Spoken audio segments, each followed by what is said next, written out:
Brian Padilla, and I am a product marketing engineer for the temperature and humidity sensors product line. And today, as Emily said, we'll be talking about the TMP6 family of linear thermistors, which is the industry's smallest and most cost-effective linear thermistors on the market. But before we jump into the device itself, I want to give you guys a brief overview of why these devices are disrupting the thermistor market. And then we'll talk about the portfolio options, and I'll show you how to properly get started if you're interested in using them.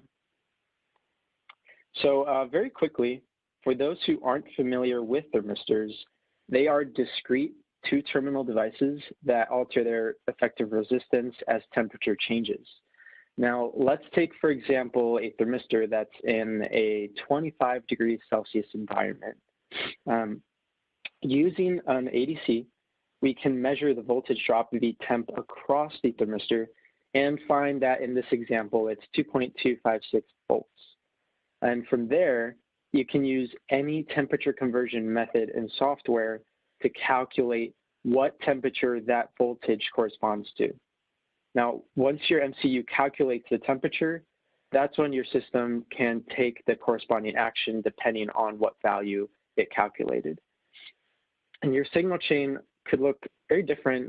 You could be using a comparator, an op-amp, or some sort of driver, but this is the basic functionality of thermistors used for temperature sensing. Now, the first type of thermistor, and probably the one you're most familiar with, has been around for over a century now, and it's called the NTC thermistor, which stands for negative temperature coefficient. And it has a nonlinear negative slope due to its material composition of ceramic metal oxides. Now, one of the more recent thermistor technologies in the market is called the linear PTC, which stands for positive temperature coefficient. Now, these are made out of silicon and are sometimes referred to as silistors, so silicon resistors. They have much more linear resistance to temperature characteristic than the NTC we just saw. And due to the difference in materials and the packaging technology used, our TMP6 linear PTCs have quite a few advantages over the NTCs in the realm of reliability and performance. But before we came out with our TMP6 devices, there was a big price and size gap between NTCs and linear PTCs on the market. So you couldn't get the benefits of linear PTCs over NTCs at the same cost and footprint size. And that's why we decided to change that. So with the creation of our TMP6 devices, we're able to provide all those benefits, but at the same size and footprint and pricing that NTC consumers are used to. So now that we know that, let's dive into some of the technology benefits that our TMP6 family has over these traditional NTC thermistors. And we'll start by comparing the resistance tolerance and sensitivity of our devices versus NTCs. And our TMP6 is black lines and the NTCs are in red lines. So thermistors are rated by their resistance tolerance at 25 degrees Celsius. You've probably seen this in data sheets if you looked for them. And they are rated typically anywhere between 1% resistance tolerance to 5%, or it could be even more. And that tolerance refers to the process variation in the device's actual resistance value versus the typical value stated in the data sheets or lookup table. So for example, let's take a plus or minus 1% thermistor and compare the two technologies. And as you can see on the graph on the left, both devices truly do have that plus or minus 1% tolerance at the 25 degrees Celsius. And that's based on their min, max, and typical values in the lookup table. However, the difference really does become apparent as soon as you move away from 25 degrees C in either direction.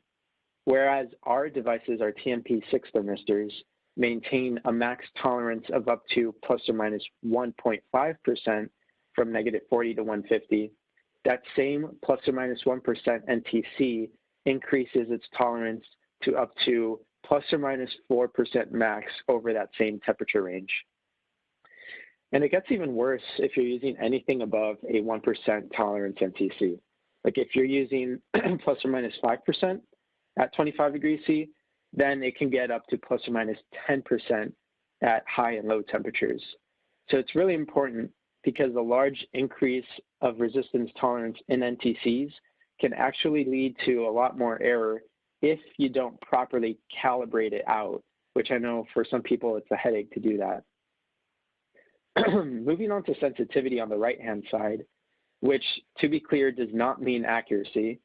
You can have the best sensitivity in the world, but if you're not accurately monitoring at the right temperatures, because maybe the tolerance was off and you didn't have the right resistance values in software or coefficients for your equation, then you're just going to be able to see a lot more error. And sensitivity really essentially helps with resolution. And also your ADC bit value also helps with that. But by sensitivity, we mean the change in resistance per degrees Celsius. And NTCs do have high sensitivity at low temperatures, but since they're exponentially decrease their resistance values as temperature rises, so does their sensitivity. And on the other hand, our TMP6 devices maintain a much more stable sensitivity across the whole temperature range when compared to the exponential decrease of NTCs. And because of this, we typically surpass the sensitivity of NTCs above 64 degrees Celsius.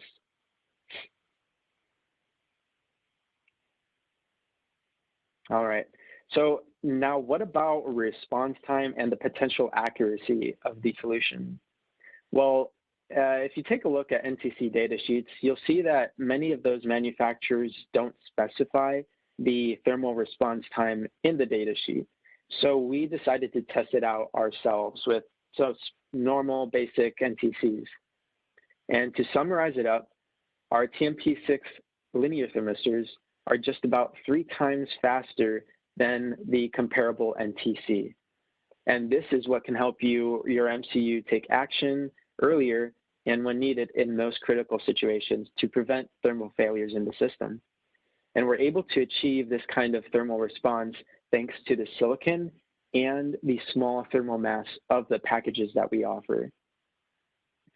Now, as I mentioned before, thermistors are a discrete component, and they don't have the sort of integration needed to reduce the influence of external components on the overall temperature accuracy. We already talked about how minimizing the thermistor tolerance helps with accuracy you will achieve, but on top of that, you can also use precision resistors and precise voltage sources to minimize the error. So if you do end up using precise components, which we recommend, you could get plus or minus 2 degrees C for a big portion of the temperature range with a thermistor. But it's always a good idea to calibrate your thermistors, especially if you do need a little bit higher accuracy or guaranteed. And calibration is important because it greatly minimizes the tolerance errors from the thermistor, the VCC, VREF, ADC-LSB, and bias resistor errors that go into the overall temperature solution error. So it's really important to achieve high accuracy with thermistors by doing a calibration. Now, you might be assuming that calibrating a thermistor is going to take a lot of time and money because you might need a temperature chamber, and it's an extra added step in your assembly process.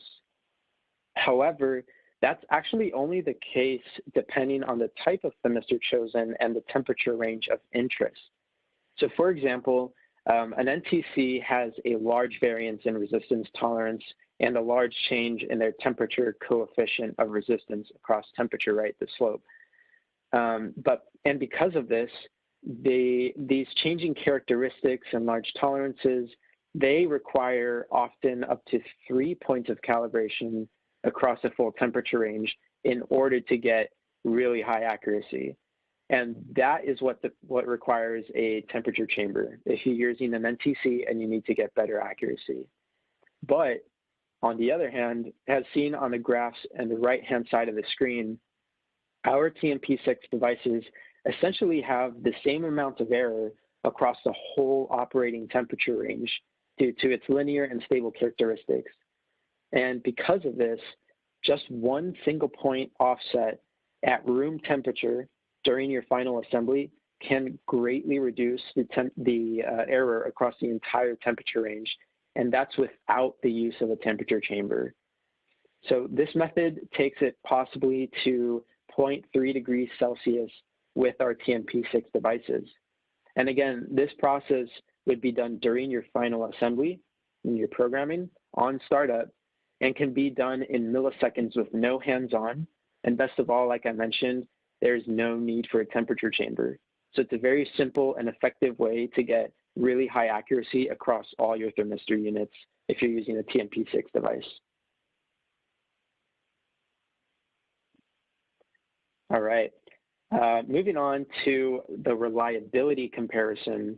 As we know, a lot of sensors are subject to sensor drift over time, and it's usually instigated by harsh environments and high temperature, high humidity, and whatnot, vibration.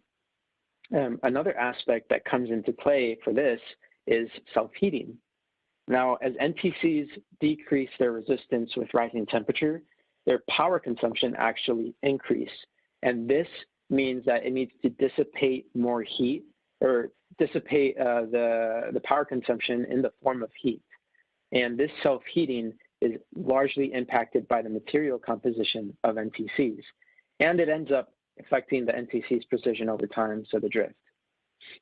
Another reason why NTCs have high drift is because they have exposed materials without protection, causing a sensitivity to humidity and degradation in harsh environments.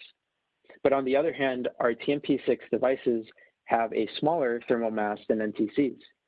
This, plus being protected from the elements by our IC packaging, a decrease in power consumption as temperature rises, and minimal self-heating, all leads our devices to have a much smaller sensor drift over time than the NTC competitors.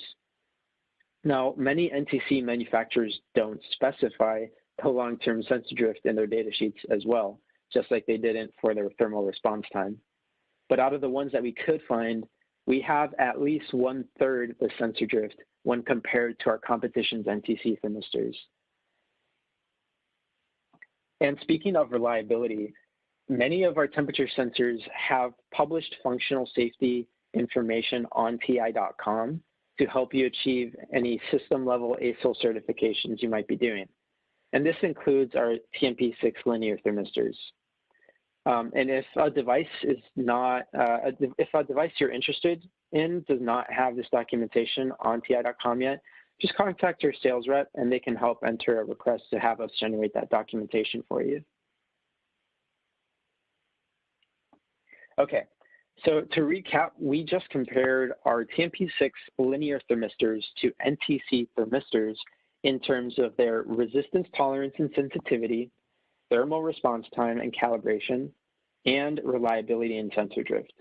And we bring all those benefits and advantages over NTCs to the table at the same low cost and footprint sizes as NTC thermistors to finally bridge the adoption gap between those two types of technologies of thermistors used for temperature sensing.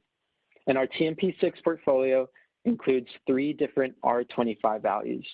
The TMP6-1 is the 10 kilo ohm version. The TMP6-3 is the 100 kilo ohm version. And the TMP6-4 is the 47 kilo ohm version.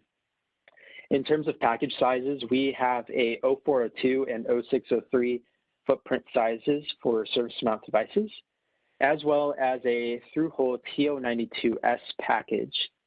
Our 0402 is recommended up to 125 degrees Celsius.